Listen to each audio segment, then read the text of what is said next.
Bien, continuando entonces con patología respiratoria. El asma bronquial indicamos que es una enfermedad broncopulmonar crónica, básicamente es un cuadro alérgico, hipersensibilidad tipo 1, mediada por IgE. Podemos observar aquí membrana o epitelio respiratorio bronquial y debajo infiltrado inflamatorio, rico en eosinófilos, ¿de acuerdo? La comparativa entre una pared bronquial normal y una pared bronquial con asma es obviamente el infiltrado inflamatorio debajo del epitelio, el engrosamiento de su membrana basal, la hipertrofia del músculo, en este caso bronquial, aumento de la secreción o ligera hiperplasia de las glándulas mucosas, la secreción de mucina, de moco más espeso, más denso y cargado con eosinófilos. El asma es un cuadro de hiperreactividad traqueobronquial que se caracteriza por hipersecreción mucosa y broncoconstricción. Eso va a generar mayor resistencia al paso de aire a través de la vía respiratoria. Esa mayor resistencia al paso de aire genera esa hipersecreción mucosa densa, genera un efecto de válvula, permite el paso de aire hacia los pulmones, pero ya no en su totalidad la expiración de este, reteniendo más aire dentro de las cavidades pulmonares, ¿de acuerdo? Dentro de la cavidad pulmonar. Histológicamente el intersticio pulmonar está congestivo y tiene infiltrado inflamatorio. En el intersticio, digo, en el tejido bronquial, ¿no? El infiltrado inflamatorio es eosinofílico. La secreción tras la secreción mucosa y expectoración de ello, el análisis de este puede permitirnos ver los famosos cristales prismáticos, ¿no? De Charcot y Leyden, que corresponden a precipitado de proteínas de la pared de los eosinófilos. Pueden existir la secreción mucosa, ¿de acuerdo? A manera de espirales y cargadas de abundantes eosinófilos. Esas se llamarán espirales de Cushman. Espirales de Cushman y cristales de Charcot-Leyden en el esputo entonces de los pacientes con asma. Podemos observar en un paciente asmático que ha llegado a un caso de estatus asmático, donde es un caso grave que ya no responde al tratamiento del asma, al tratamiento de la crisis asmática y pueden llegar a fallecer. Clínicamente el asma tiene disnea, tos y sibilancias, ¿de acuerdo? Entonces el hecho de que no haya sibilancias en los pacientes, entonces indica que está llegando a un estatus asmático. Podemos observar aquí bronquios distendidos y, bueno, su pared algo engrosada y llena de tapones mucosos. Y esos tapones mucosos, esa secreción de moco puede ser tan densa que obviamente dibuje todo al interior la luz del árbol bronquial. ¿De acuerdo?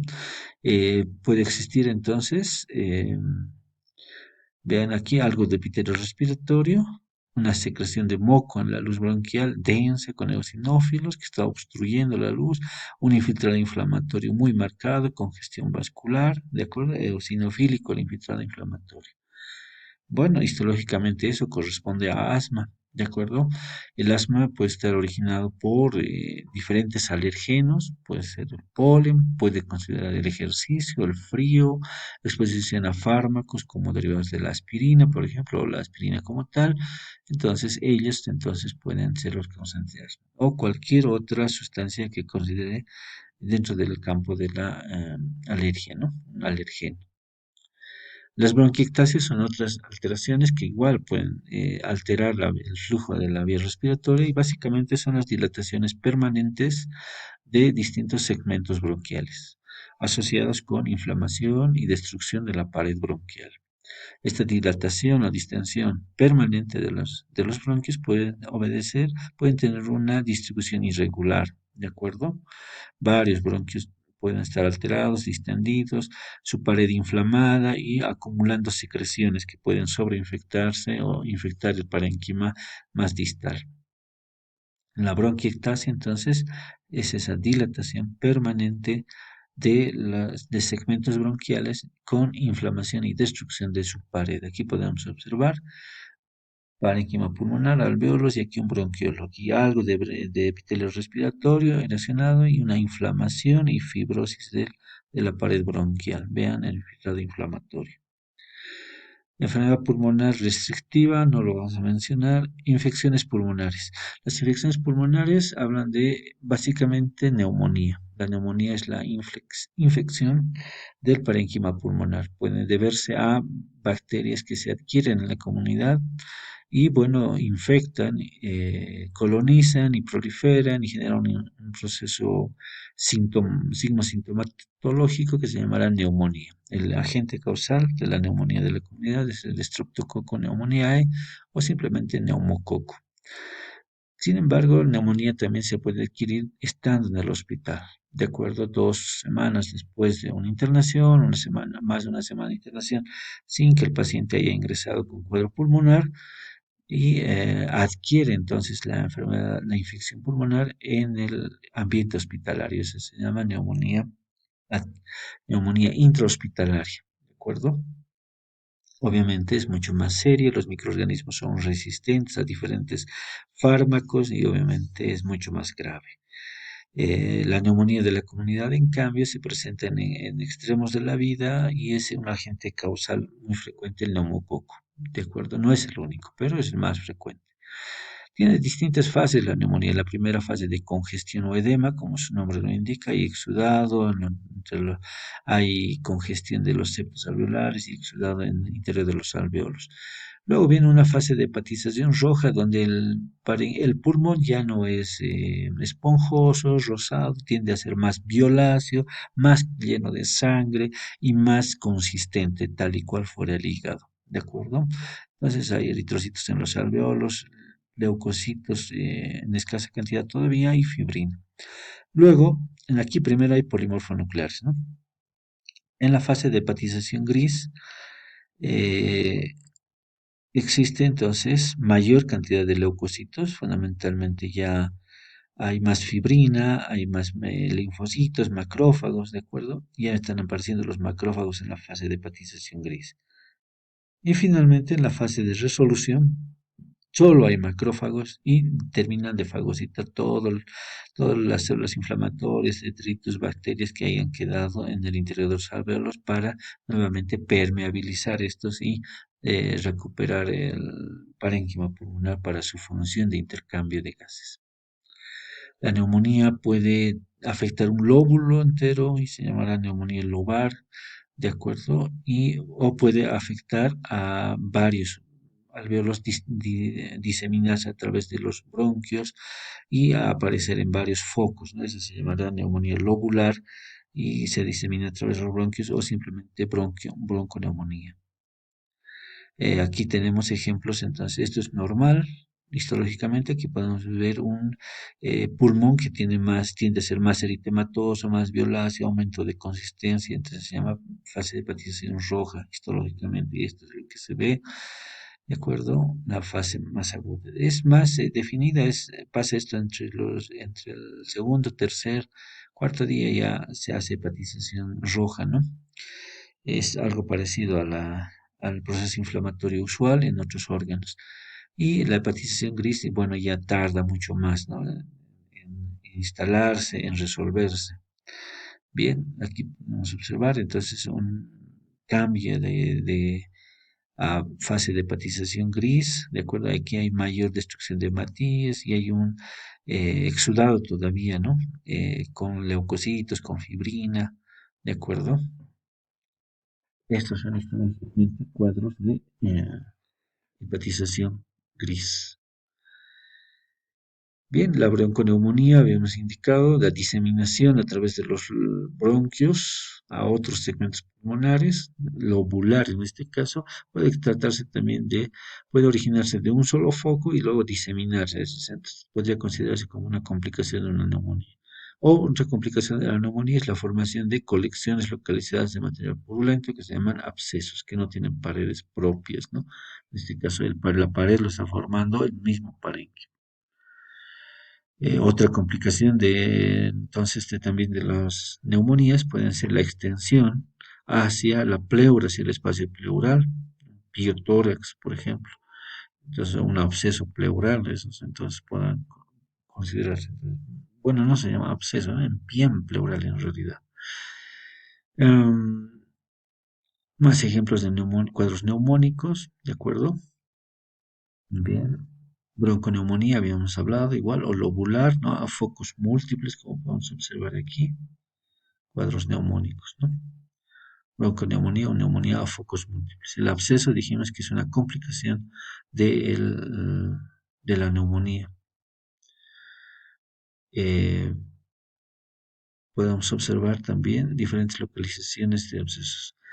Tuberculosis pulmonar, bueno, es una enfermedad causada por el Mycobacterium tuberculoso.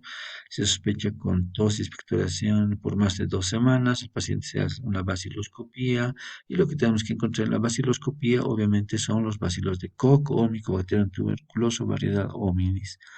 Este bacilo ácido alcohol resistente se tiñe con la tinción de Ciel-Nielsen y de esta manera se lo puede observar. Aquí podemos ver esos bastoncillos que corresponden al Mycobacterium tuberculoso en el esputo, ¿no? Aquí están.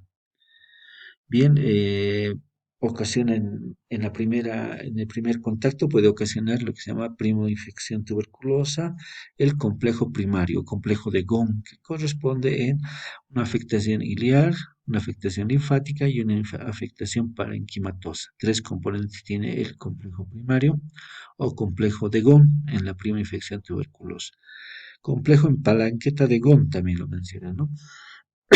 Entonces, a nivel del ilio existe compromiso de los ganglios linfáticos, ¿de acuerdo? En el parénquima pulmonar va a existir necrosis gaseosa, ¿de acuerdo? Y puede haber una linfangitis crónica que esté comunicando a ellos. Por eso se llama complejo en palanqueta de Ghom. Los ganglios linfáticos están aumentados de tamaño, tienen calcium. Estos ganglios están en el ilio pulmonar, ¿de acuerdo? Si los observan histológicamente pueden tener múltiples bacilos de Koch, ¿de acuerdo? Esto es una autopsia, aquí tenemos vasos sanguíneos y aquí está el hilio pulmonar, seguramente proviene ese tejido del hilo pulmonar. Aquí hay ganglios linfáticos, este es el componente entonces ganglionar del hilio.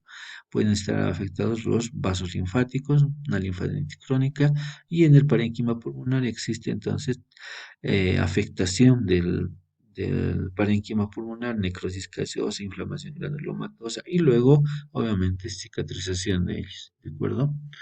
Ese es el complejo de Ghom, que puede llegar a seguramente a ser también depósitos de calcio en algunos casos, ¿no? Este puede diseminarse por vía linfática y por vía hematógena. Por vía hematógena puede llegar a distintos órganos de la economía. De ahí que existan tuberculosis en distintos órganos como endometrio, meninges, en riñón, en hígado, bueno, existen entonces focos múltiples de eh, tuberculosis en este caso, ¿no? Enfermedad intersticial pulmonar, por ejemplo, la fibrosis idiopática pulmonar, existe mayor tejido fibrótico en el intersticio pulmonar y eso origina obviamente alteraciones en el intercambio gaseoso. No tiene una causa definida o por lo menos estudiada hasta la fecha, de ahí el término idiopático. O puede haber un proceso inflamatorio intersticial, ¿no? Una neumonitis intersticial. De acuerdo, aquí tenemos que ver también lo que se llama neumonía atípica, ¿de acuerdo? Que va a afectar, atípica, ¿por qué? Porque no va a afectar a los alveolos, sino va a afectar sobre todo al intersticio pulmonar, va a haber un infiltrado inflamatorio intersticial, ¿no? Eso obedece sobre todo a virus y algunas bacterias, ¿de acuerdo? Bien. El intersticio también puede verse afectado por inhalación de sustancias que llegan hasta el intersticio. Y en el intersticio pulmonar delgado, bueno, son fagocitadas, estimula inflamación y estimula fibrosis. Esas, por ejemplo, se llamarán entonces esa inhalación de sus polvos del medio ambiente, por ejemplo, de trabajo u otro, se llamaría neumoconiosis en general, ¿de acuerdo? La neumoconiosis puede seguir distintos patrones, nodular, intersticial, ganglionar, etcétera, que pueden traducir indirectamente en una radiografía seguramente que se trate de una silicosis si está en el ápex pulmonar, o si se complican en algunos casos como la inhalación de asbesto, la asbestosis pueden complicarse con neoplasias malignas que son los mesoteliomas, o puede estar sobre todo en